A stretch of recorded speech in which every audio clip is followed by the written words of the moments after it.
All right, next week's chapter is gonna be so crazy. If you don't know how crazy this chapter is gonna be coming up next week, we're on a 2 week break.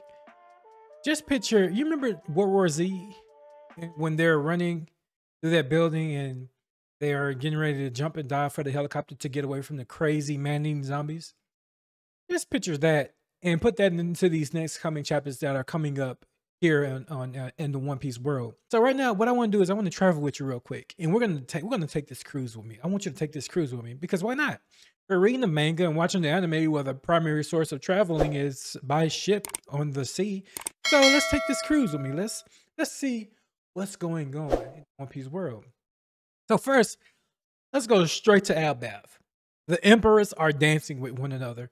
And if you would have told me that Oda was going to cause an all-out war between the new emperors, I would have been like, ha, no way. A Shanks preview or a fight scene? Yes, more than likely, highly likely, because after all, this guy is the most mysterious character in One Piece, so why not just show him, including Dragon, of course. Why not show Shanks and let him cut loose a little bit, a few chapters, so we can see what he's about?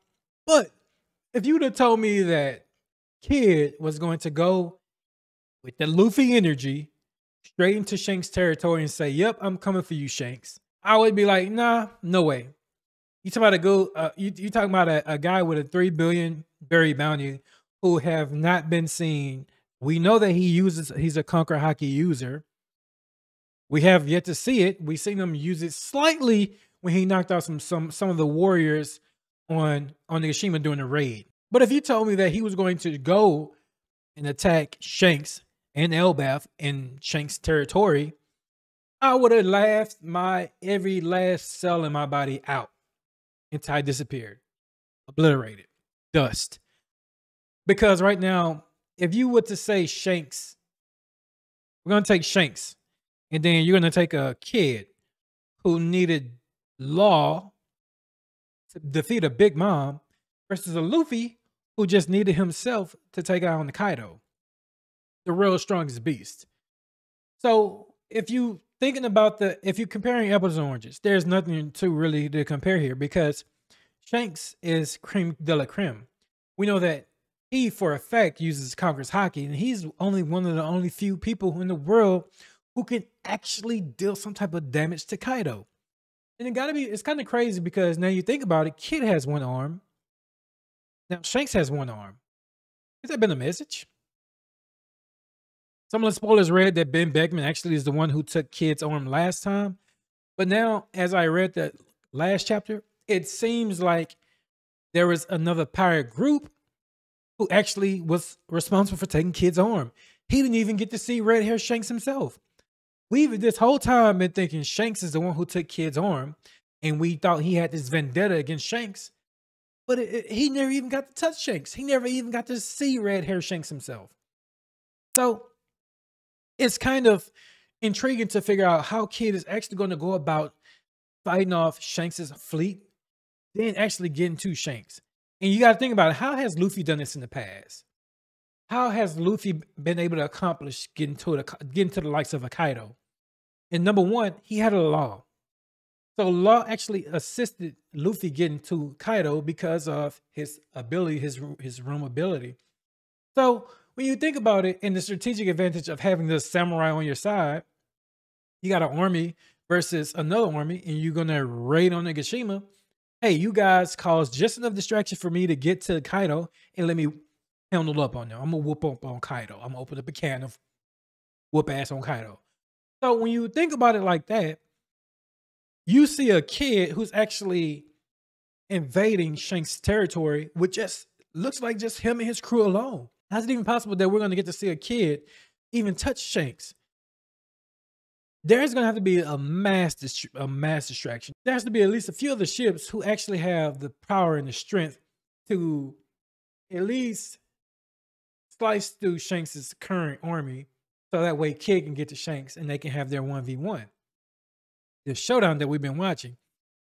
We all know that Kid is no pushover. But can he defeat an emperor by himself? I don't know. And Shanks, I think, has to be one of the weakest emperors at this point. Other than between, it has to be between him, and of course Blackbeard. Of course, we all know that Blackbeard is strong, but we don't know what Shanks is capable of because, like I said, in my theory, I always thought that Shanks would be a emperor, not just on his merit and his features alone, but the entire makeup of his crew. I think his crew is just infamous and famous, and Shanks is the leader, and it just makes him that much more of an emperor because he's behind these guys. He got these guys behind him who's that much stronger. They're not weaklings in whatsoever. So you think about Kaido, Jack the Drought, Queen, the Plague, Wildfire King. Then you think about those three guys. Then you think about a Shanks crew. What if all those guys are about pretty much the same strength as those three people, as Kaido's group? So then you got to take into account for Shank doesn't have that many pirates and troops as the Kaido does. The army is bigger with Kaido. However, Shanks' crew is much more stronger and they're much more potent if they move together.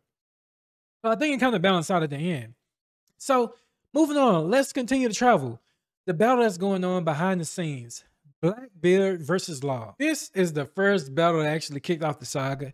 And from that moment, everybody in the One Piece world was like, wow, what else do Oda have up his sleeve? What else can be happening? So when Shanks was passing through Wano, he actually said, now is the time for him to get in the game. He was dead serious. Rewind. Now we got Blackbeard and Law. These guys are going at it. We don't know what's happening. We just know that Law was attacked out of the blue. He's learned how to use some form of an advanced conqueror's haki to break some of the side effects of the devil fruit powers that was trying to make him turn him to a female. So now we know that Law has some form of advanced conqueror's haki. I'm hoping that that's what that was, that it showed in that chapter is advanced conqueror's haki. And Blackbeard is using some form of haki. We don't know if he's using advanced conqueror's haki, but we do know that he has his devil fruit powers. He's wielding the dark fruit, and also he's using the quake fruit. So it's kind of, this guy has two devil fruit powers, one that destroys world and another one that nullifies devil fruit. So it's gonna be, we have to take Blackbeard serious, and he's no chump whatsoever. And Law, he has a crazy devil fruit ability, but how can we think that he can defeat a Blackbeard who has quake fruit along with a nullifying devil fruit power? And if you guys think about it, it just makes sense. If he's going to have to use both these devil fruit powers to defeat Law, which he will defeat Law, and he will take his poneglyphs. Because after all, Blackbeard, from my understanding, is the only one who didn't have any rubbings for the poneglyphs. But he's been behind the scenes building his army. Now he has a Koji on his squad. Now you think about it, this guy, Blackbeard, can send a Koji alone, an admiral, an ex-admiral, and take a poneglyph rubbings from anybody. And I don't know why a Koji is helping him, because I think he's actually stronger than Blackbeard, but I think a Koji is just in it for the ride. He simply became a pirate because he's in it for the ride. Where is the One Piece? What happened to O'Hara? Why would the government destroy O'Hara? Blackbeard seems to know where he's going. Blackbeard knows his history. So Koji, of course, sided with the guy who had his shit together. And that would be Blackbeard. Now, let's travel again. We're going to make our way on over to Egghead Island. Now, Luffy versus this mysterious foe. Okay, we all know that St. Charles is on his way to Egghead Island. We know that, along with Kizura, an admiral. However, there's something going on, a little weird, that we all kind of shaky on. We don't know what the hell is going on Egghead Island right now. Who is this guy? We all thought it was Dr. Vegapunk at first, but apparently this is not Dr. Vegapunk. This is somebody else who's portraying to be Dr. Vegapunk, who has all the memories of a Dr. Vegapunk, but is not him. Who is this guy, guys? I'm confused. I thought I was knowing where the story was going. I figured. I said, hey, that's Dr. Vegapunk. Here comes Kizura. Here comes the one of the elders from the Gorosei. We're gonna see what one of the elders is capable of, and we're gonna see Kizura try to fight Sanji or Zoro. I was excited, but now everything is paused. Everything paused because right now on the island there's some turmoil going on. There's some sabotaging going on.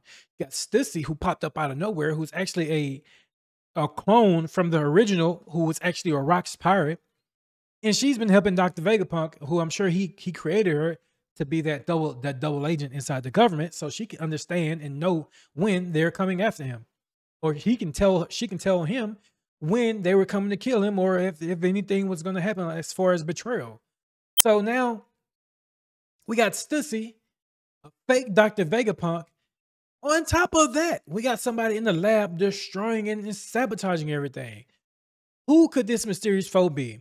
Even Dr. Vegapunk himself said, well, one of the satellites said they made a grave miscalculation. The Dr. Vegapunk, the real Dr. Vegapunk said he miscalculated right under his nose. It's been happening. Guys, who actually could be inside this laboratory and manage to get all these things going for themselves, infiltrate, sabotage, all these things, get the Seraphim on their side, on his or her side, to destroy everything inside that laboratory? Who possibly could do this? It's a mysterious foe. I'm curious to say that this is going to be a new character that will be introduced, who have been actually studying under Dr. Vegapunk, who may even have ability that allows them to shapeshift and gain other people's memory. And there has some sort of conditions have to be met. But I think this is what happened, because honestly, how else would you be able to explain something like this? It's going to be hard for the world's smartest genius to get fooled and tricked like this. I don't see that happening. It's hard to believe. So then you got Luffy, the Emperor, who we watched him toy with Rob Lucci. He's telling them, he's taunting them, hey guys, I'm gonna set you free, but after we deal with these four and you agree that you cannot defeat me, then we're gonna let bygones be bygones. We're all gonna walk away from the situation, right? I'm the Emperor of the Sea, right? So enters Luffy's Grand Fleet. Luffy's Grand Fleet will enter pretty soon. I think they'll enter. Now would be a great time for them to enter right now. Why not? Bartholomew, bring them on. I mean, let's get some of these guys back, because we all know Shanks was, last time we heard Shanks was after Bartholomew, because Bartholomew was causing us a ruckus in one of his territories. So they were going to go to teach him a lesson. But however, we don't know what happened with Bartholomew. They ended up on Elbaf. So I don't know, guys. It's a lot that just happened in the last 3 weeks. We got another week of break for this week. Chapters are going to kick back up starting next Friday. You guys let me know in the comments down below what you guys think is going to happen. What, in your opinion, do you think Kid is going to stand a chance against Shanks? Drop it.